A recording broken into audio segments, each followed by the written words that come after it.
बहुत कॉमन है amongst people, youngsters जो सेक्सुअली एक्टिव हैं, पेन ड्यूरिंग सेक्सुअल इंटरकोर्स होना, है ना। उसके लिए बहुत बार वो हेजिटेट करते हैं, किसी से शेयर नहीं करते हैं।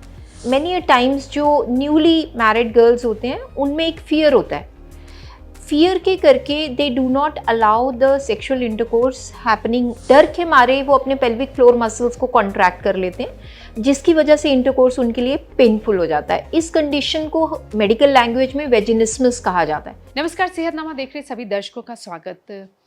आज बात महिलाओं की सेक्सुअल हेल्थ से जुड़ी और एक बेहद अहम विषय पर बात करने जा रहे हैं, सेक्स के दौरान दर्द होना, पेनफुल इंटरकोर्स। और आज हमारे साथ एक बार फिर सीनियर गायनेकोलॉजिस्ट डॉक्टर सीमा शर्मा मौजूद है। बहुत बहुत स्वागत है डॉक्टर सीमा। Thank you. आज सेक्स और सेक्सुअल हेल्थ पे बात करने जा रहे हैं। खासकर महिलाएं इस मुद्दे पर बात करने से कतराती हैं और एक कॉमन प्रॉब्लम है सेक्स के दौरान दर्द होना, पेनफुल इंटरकोर्स। होता क्यों है, वजह क्या होती, क्यों दर्द महसूस होता है? कई बार तो अनबियरेबल पेन महिलाएं महसूस करती हैं, लड़कियां महसूस करती हैं, बात नहीं कर पाती, समझ नहीं आता कि कहाँ कंसल्ट के लिए जाया जाए। बहुत कॉमन है अमंगस्ट पीपल, यंगस्टर्स जो सेक्सुअली एक्टिव हैं, पेन ड्यूरिंग सेक्सुअल इंटरकोर्स होना, है ना। उसके लिए बहुत बार वो हेजिटेट करते हैं, किसी से शेयर नहीं करते हैं। And many a times they do come to gynaecologist, आते भी हैं अपने चेकअप कराने के लिए। इस कंडीशन को हम लोग डिस्पायरूनिया कहते हैं या सेक्सुअल इंटरकोर्स। अब सेक्सुअल इंटरकोर्स के बहुत सारे रीजंस हैं। सबसे पहले जो मोस्ट कॉमन है, हम कहते हैं कि मैनी अ टाइम्स जो न्यूली मैरिड गर्ल्स होते हैं उनमें एक फियर होता है, फियर के करके they do not allow the sexual intercourse happening आराम से। तो डर के मारे वो अपने पेल्विक फ्लोर मसल्स को कॉन्ट्रैक्ट कर लेते हैं, जिसकी वजह से इंटरकोर्स उनके लिए पेनफुल हो जाता है। इस कंडीशन को मेडिकल लैंग्वेज में वेजिनिस्मस कहा जाता है। वेजिनिस्मस वो है कि जहाँ पे female partner does not relax and allow the act of penetration, so it becomes a painful intercourse. So the fear of sexual intercourse इस चीज़ को ट्रिगर कर सकता है कि अगर किसी भी यंग गर्ल के मन में इतना डर है अगेंस्ट दिस सेक्सुअल इंटरकोर्स, तो उसी फियर से she will contract her muscles and it is called vaginismus and the intercourse becomes very painful for her. So that is one common reason. Not very common, but yes, this is one of the reasons. Second reason which is common is the vaginal infection. So I will say कि जो vaginal infections है वो सबसे common reason है। बहुत बार क्या हो रहा है कि फंगल इन्फेक्शंस जो वेजाइना को इन्फेक्ट कर रही हैं, या बैक्टीरियल इन्फेक्शंस या मिक्स सॉर्ट ऑफ इन्फेक्शंस जिसकी वजह से वेजाइनल डिस्चार्ज है, इचिंग हो रही है, इरिटेशन है, बर्निंग है, तो वो चीज़ सेक्सुअल एक्टिविटी को पेनफुल बना देती है। And that is the most common. जब आप मोस्ट कॉमन की बात करोगे तो शायद मैं कहूँगी कि vaginal infection is one of the most common reasons for a painful sexual intercourse which can be easily treated. तो होता क्या है कि आमतौर पे कपल्स में just because they don't go to the medical care provider, तो ये चीज़ लिंगर ऑन करती रहती है और कहीं ना कहीं विमेन के लिए उनको पेनफुल इंटरकोर्स से एसोसिएट हो जाता है। थर्ड रीज़न होता है वेजाइनल ड्राइनेस, जो कि ज़्यादा देखा गया। जो लोग बर्थ कंट्रोल पिल्स यूज़ करते हैं, हार्मोनल बर्थ कंट्रोल पिल्स, उनमें vaginal dryness is one of the side effects and that can cause a painful intercourse.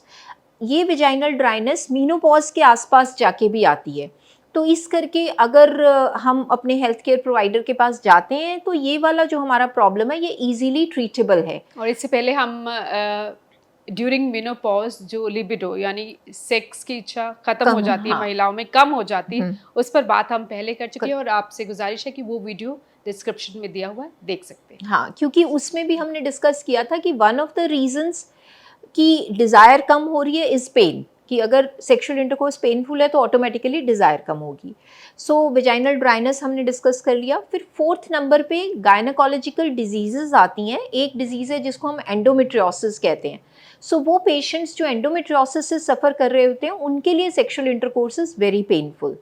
And fifth reason can be painful bladder syndrome, कि कुछ patients जिनको UTI होता है, बार बार urine infection होती है, हमने एक वीडियो में यूटीआई भी डिस्कस किया था, तो पेनफुल ब्लैडर के पेशेंट्स में भी सेक्सुअल इंटरकोर्स पेनफुल हो सकता है।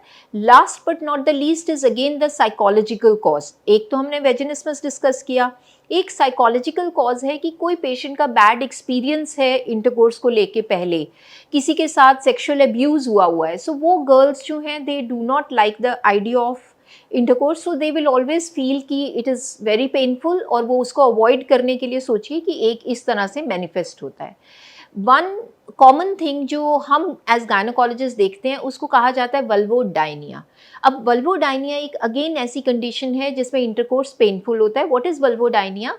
उसमें वेजाइना का जो एक्सटर्नल एरिया है, जिसको हम जेनिटल एरिया कहते हैं, वहाँ पे पेशेंट को एक बहुत ही बर्निंग सेंसेशन होती है, पिन्स एंड नीडल्स वाली सेंसेशन होती है। पेशेंट सोच रहा है कि या मुझे वेजाइनल इन्फेक्शन है या मुझे यूटीआई है, लेकिन the cause for vulvodynia is irritation of the nerve endings, कि बेसिकली जो नर्व एंडिंग्स जेनिटल एरिया में सप्लाई कर रहे हैं उनकी इरिटेशन हो रही है, जिससे पेशेंट को बर्निंग हो रही है। So these are 7-8 conditions which will give rise to a painful sexual intercourse. तो सेक्स के दौरान जब दर्द होता है, डॉक्टर के पास जाने की कब जरूरत है? देखिए, अगर किसी की भी जो मैरिड लाइफ है या सेक्सुअल लाइफ है वो अफेक्ट हो रही है, it is causing disharmony amongst the couple, then definitely they should go and see a gynaecologist, because as gynaecologist हम लोग एग्जामिनेशन करके ऑलमोस्ट 90-99% आपकी प्रॉब्लम को हल कर सकते हैं डिपेंडिंग अपॉन द कॉज। सो आपके पास पेशेंट आती होंगी, क्या ट्रीटमेंट फिर आप देती हैं? देखिए, ट्रीटमेंट से पहले जैसे मैंने कहा हम डायग्नोज करेंगे। सो डायग्नोसिस कैसे करते हैं? हम लोग इंटरनल एग्जामिनेशन करते हैं, हम एक अल्ट्रासाउंड्स करवा लेते हैं। इंटरनल एग्जामिनेशन करके हम अगर वेजाइनल इन्फेक्शन है उसको डायग्नोज कर पाते हैं, क्या ये फंगल इन्फेक्शन है, बैक्टीरियल इन्फेक्शन है। अकॉर्डिंगली हम कई बार दोनों हस्बैंड एंड वाइफ को ट्रीट करते हैं सो दैट इन्फेक्शन ठीक हो जाएगी तो पेन अपने आप ही ठीक हो जाएगी। अगर हमें लग रहा है कि मीनोपॉजल लेडी है और उनके वेजाइनल स्किन की एट्रोफी हो रही है, श्रिंकिंग हो रही है, जिसकी वजह से पेन है, हम हार्मोन रिप्लेसमेंट दे देते हैं तो ठीक हो जाता है। So first we will diagnose की कॉज क्या है। अल्ट्रासाउंड करके हमें एंडोमेट्रियोसिस का डायग्नोसिस मिल जाता है, अगर वो है तो हम उसको ट्रीट कर सकते हैं। फिर आप पूछ रहे थे हम ट्रीट कैसे करते हैं। So treatment can be first antibiotic if there is an infection. अगर इन्फेक्शन नहीं है, एंडोमेट्रियोसिस है, तो मेडिकल ट्रीटमेंट पॉसिबल है। हमारे पास बहुत सारी दवाइयाँ हैं जिनसे हम उस डिजीज़ को सप्रेस कर सकते हैं। अगर वेजाइनल ड्राइनेस है तो ल्यूब्रिकेंट जेल्स दी जाती हैं। अगर किसी पेशेंट को वल्वोडाइनिया, जो मैं कह रही थी कि बहुत बर्निंग हो रही है, नर्व एंडिंग्स की इरिटेशन है, उसके लिए मेडिकल ट्रीटमेंट पॉसिबल है। पेशेंट को आइस पैक्स दिए जाते हैं। कई बार पेशेंट को कहा जाता है आप एनेस्थेटिक जेल लगा लीजिए लोकली, तो आपको उससे भी काफ़ी रिलीफ मिल जाएगा।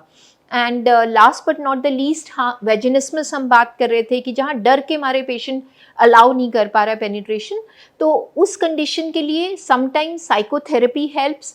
हम उनको साइकोलॉजिस्ट के पास भेजते हैं so that repeated counselling session से पेशेंट अपने फियर को ओवरकम कर पाता है and their sexual life becomes better.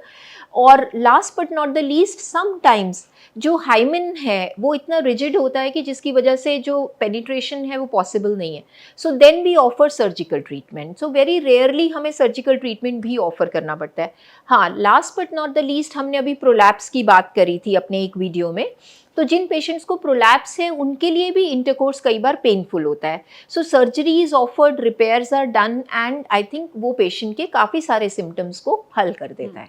यानी कि प्रॉब्लम का हल है, समस्या Yes. का हल है, उस पर बात करना बेहद ज़रूरी है और अच्छे डॉक्टर के पास जाया जा सकता है। बिल्कुल। जाते जाते कुछ टिप्स आप दे सकेंगे, देखिए, देना चाहेंगे? मेन टिप मेरा सेक्सुअल हेल्थ के लिए यही है कि in India there is lot of stigma about sexual health. बहुत सारे विमेन हैं जो इसकी इन प्रॉब्लम से सफ़र करते हैं, but they always hesitate to go to the doctors. So please do not hesitate. Gynaecologist तो बहुत सारे विमेन हैं, so you can very easily go and share your problem and get rid of it. मतलब why live with the problem and suffer, you must go and get treatment from the doctor and get rid of your problem. बहुत बहुत शुक्रिया इस important information के लिए। बहुत शुक्रिया सेहतनामा को देखने के लिए।